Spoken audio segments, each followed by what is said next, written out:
ये वीडियो बहुत ही ज़्यादा इन्फॉर्मेटिव है भाई। मेरी ये वीडियो उन भाइयों के लिए है जो लोग बोल रहे थे कि देवबंद दारुल उलूम में 15 फीट अगर नीचे खोदेंगे तो वहाँ से मंदिर निकलेगा। कुछ मेरे हिंदू भाई वहाँ पर गए अपनी टीम के साथ और उन्होंने वहाँ पर जाकर छानबीन की तो उन्हें क्या मिला, वहाँ पर मंदिर है या क्या है, तो उस वीडियो में उन्होंने बताया है। ये क्रेडिट भी उन्हीं को जाता है, जो मैंने ये वीडियो बनाई है पूरा क्रेडिट उन्हीं को जाता है, ठीक है? तो वीडियो को आखिर तक देखना, आपको पूरा पता लग जाएगा कि भाई वहाँ पर क्या मिला है। और जो हिंदू मुस्लिम की नफरत फैलाते हैं ना, उनको ये बहुत ही करारा जवाब दिया है मेरे उस हिंदू भाई ने। तो वीडियो को पूरा देखिएगा। इस मस्जिद के नीचे मंदिर बताया 15 फुट नीचे, और ये बताया जाता है यहाँ आतंकवादियों को ट्रेनिंग दी जाती है। ये कोई बाहर की जगह नहीं है। हिंदुस्तान के अंदर उत्तर प्रदेश के अंदर दारुल उलूम देवबंद है। देवबंद के अंदर हम आए हैं। और आप लोगों को एक बात बता देते हैं, इस वीडियो को पूरी देखना और आज आप लोगों के सामने इसकी हकीकत होगी। इतना कहना चाहूंगा, इस वीडियो को डिलीट होने से पहले ही सभी जगह शेयर कर देना, क्योंकि आज के टाइम पे हमारी वीडियो को डिलीट कर दिया जाता है सोशल मीडिया से। आओ वीडियो देखते रहो, पूरी वीडियो गौर से देखना है, एक एक बात को सुनना है। आज देवबंद हम आए थे, हमारे जो अरशद मदनी साहब हैं उनसे गाय के बारे में चर्चा करने की। जो गायें है ना, गाय को राष्ट्रीय पशु घोषित किया जाए, उस चीज पे लेके काफी चर्चा हुई। अब हम एंट्री कर लेते हैं। यहाँ पे सामने आप लोगों को ये जो लाल गेट दिखाई दे रहा है, ये गेट बनवाया था बादशाह जाहिर शाह, जो अफगानिस्तान के वजीर आजम थे 1957-58 के टाइम पे। इस गेट के अंदर से हम एंट्री करके आज आप लोगों के सामने पूरा का पूरा दारुल उलूम देवबंद दिखाते हैं। और हिंदू मुसलमानों के बीच में जो भी भरम है वो भैया आज गौर से इस वीडियो को देख लेना। सबसे पहली चीज तो ये है, ये वो जगह है जिस जगह पे आके महात्मा गांधी ने 1947 के अंदर हिंदू मुस्लिमों की मीटिंग की थी। और उस मीटिंग में यह फैसला लिया गया था कि भाई हमने लड़ाई एक साथ लड़नी है। जवाहरलाल नेहरू ने प्रधानमंत्री बनने के बाद एक बात कही थी कि आजादी की लड़ाई में सबसे बड़ा जो योगदान है वो दारुल उलूम देवबंद का है। ये बातें अगर उन लोगों ने बोली हैं तो कोई खास बात होगी। सबसे पहले तो हम गए, यहाँ सबसे बड़ी लाइब्रेरी है इस वक्त की, इस टाइम की, जो सदियों पुराने इतिहास को समेटे हुए है। ये क्या देख लिया हमने इस लाइब्रेरी के अंदर, यहाँ पढ़ाई मुस्लिमों की होती है और इतिहास हिंदुओं का भी पढ़ाया जाता है। आओ सुनो और देखो, वीडियो पूरी देखना। वो मस्जिद भी दिखाएंगे जिसके नीचे मंदिर है, पहले इसको गौर से सुनो। अब इस वक्त हम देवबंद में हैं, जहाँ पे हिंदुस्तान का सबसे बड़ा मदरसा है और कोई हजारों बच्चे यहाँ पे शिक्षा लेते हैं।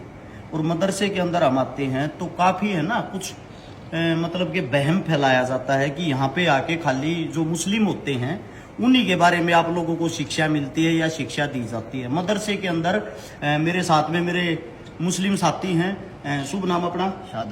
शादाब भाई। अपना शुभ नाम? मोहम्मद शोएब भाई। और शादाब और शोएब से पूछेंगे, शोएब भाई ये किस चीज़ की किताब है? देखिए, आप यहाँ पर लाइब्रेरी में आए हैं और आपने दारुल उलूम को अपनी आंखों से देखा है और चीज़ें आपको ऑन रिकॉर्ड भी दिख रही हैं। ये यजुर्वेद है। यजुर्वेद तो मेरे हिसाब से हिंदुओं की नहीं होती। जी जी, ये तो होती है ना, हिंदुओं की जबान अच्छा होती है। ये जी, ये ऋग्वेद है। ये ऋग्वेद है। ऋग्वेद है। ये ऋग्वेद है। ये भी ऋग्वेद ये है। रामायण तुलसीदास है। रामायण है जी जी, ये रामायण ये तुलसीदास। रामायण है। ये रामायण है मदरसे के अंदर, मतलब दारुल उलूम के अंदर, दारुल उलूम की लाइब्रेरी के अंदर रामायण है, मनुस्मृति है बज़बान हिंदी। ठीक है। ये यहाँ पर हिंदी में भी है और वो सब चीज वो उनका उर्दू में भी यहाँ पर देख सकते हैं। यहाँ ये रामायण वाल्मीकि है। रामायण वाल्मीकि द्वारा। जी जी, ये विष्णु मनुस्मृति है। ठीक है। ये ग्रंथ साहब बज़बान अंग्रेजी में ग्रंथ साहब की है। ग्रंथ साहिब की। जी जी जी। ये और इसी तरह ये कुरान करीम है। कुरान। जी जी जी। ये तौरात है, ये भी कुरान है। ठीक है। और इसी तरह दूसरे फलसफे की किताबें भी यहाँ पर हैं। ये इंजील है, ये भी इंजील है अरबी में। ये ज़बूर है। हम जिस जगह पे खड़े हैं ये वो पवित्र जगह है। 1947 की जो क्रांति हुई थी, देश की आजादी की जो अंतिम लड़ाई थी, जिसमें हिंदू और मुस्लिमों ने मिलकर लड़ाई लड़ी थी, उसका जो फैसला हुआ था, वो यहीं इसी सरजमी पे बैठ के हुआ था। और आज कुछ ऐसे मूर्ख इंसान हैं जो राजनीति के भाव में बह के इन चीजों को भी जाति और धर्म और मजहब से जोड़ देते हैं।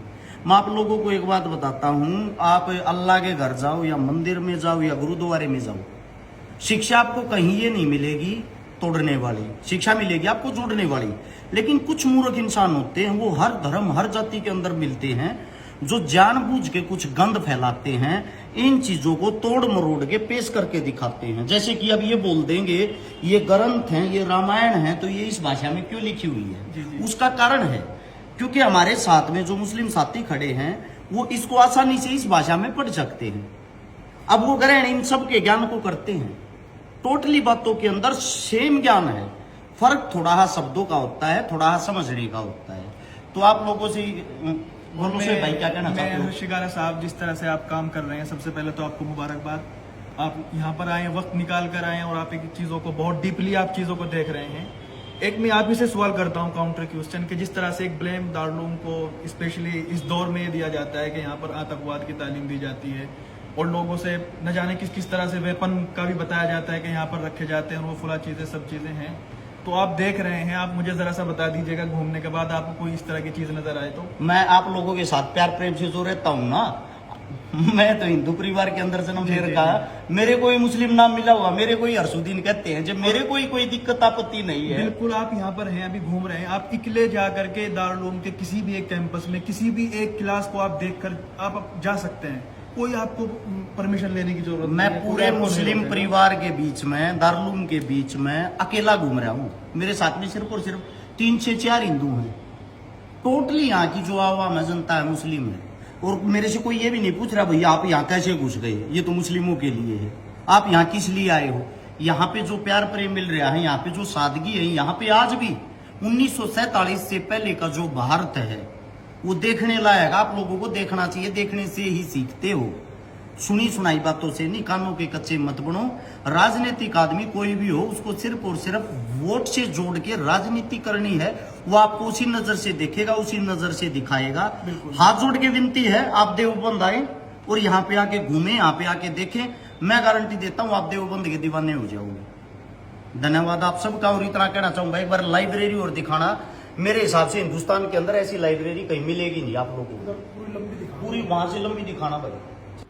मुस्लिमों के लिए जो नफरत रखते हैं, व्हाट्सएप यूनिवर्सिटी से जो पढ़ के आते हैं, आजकल के बच्चे जो सोशल मीडिया पे खाली लाइक और फॉलोवर कमाने के चक्कर में एक धर्म को टारगेट करते हैं, आंखें खोलो और देखो क्या किसी हिंदुओं के पास ऐसे इस तरीके से अपने इतिहास को संभाल के रखा है?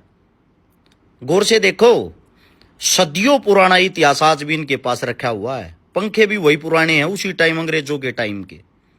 आज भी हाथ की दस्तकारी करते हैं, हाथ से काम करते हैं।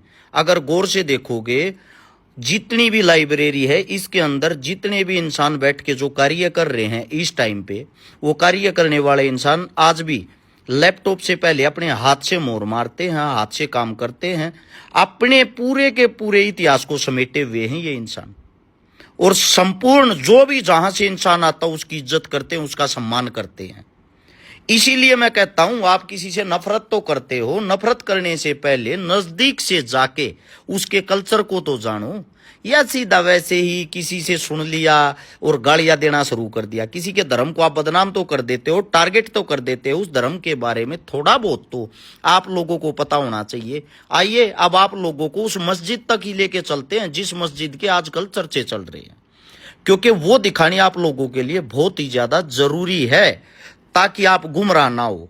और उससे पहले आप लोगों को इस जगह लेके चलता हूं। ये देखो, सुना होगा फिल्मों में कि फतवा जारी कर दिया है। ये वो जगह है जहां पे हम जा रहे हैं पुराने टाइम से ही, पुराने से पुराने टाइम पे, अंग्रेजों के टाइम पे 1947 की जब जो लड़ाई शुरू हुई, तो उस टाइम पे जो मौलाना हुसैन अहमद मदनी साहब थे, उन्होंने फतवा जारी किया था। और वो फतवा यहां से जारी किया था, ये जो आप जगह आप देखने लग रहे हो, वहां लिखा हुआ भी है सामने, फतवा जारी यहां से होता है संपूर्ण हिंदुस्तान के मुस्लिमों के लिए। और 1947 की लड़ाई में यह फतवा जारी हुआ था, कोई भी अंग्रेजों की सेना में मुस्लिम शामिल नहीं होगा। जैसे हम नमाज जो पढ़ते हैं पांचों टाइम की, जितनी अहमियत इज्जत हम नमाज को देते हैं, सेम हम अपने देश के लिए कुर्बानी दे देंगे। हम अंग्रेजों की फौज में नहीं जाएंगे। और मैं अपना कफन अपने साथ लिए फिरता हूं। मेरे देश के लिए सबसे पहली कुर्बानी मेरी होनी चाहिए। ये थे मौलाना साहब के उस वक्त के, उस टाइम के स्पीच, भाषण। अपने देश के लिए, हिंदुस्तान के लिए वो लड़े थे।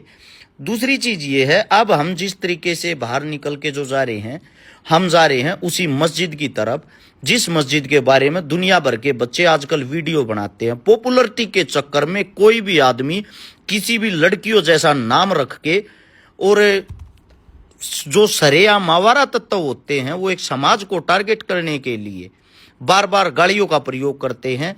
और वो समाज को जो तोड़ने का कार्य करते हैं, उन लोगों ने ना तो कभी आजादी की कोई लड़ाई लड़ी, ना उनके बड़ों ने कोई लड़ाई लड़ी। वे वो इंसान हैं जो सिर्फ और सिर्फ किसी धर्म को टारगेट करके लाइक और फॉलोवर कमा सकते हैं।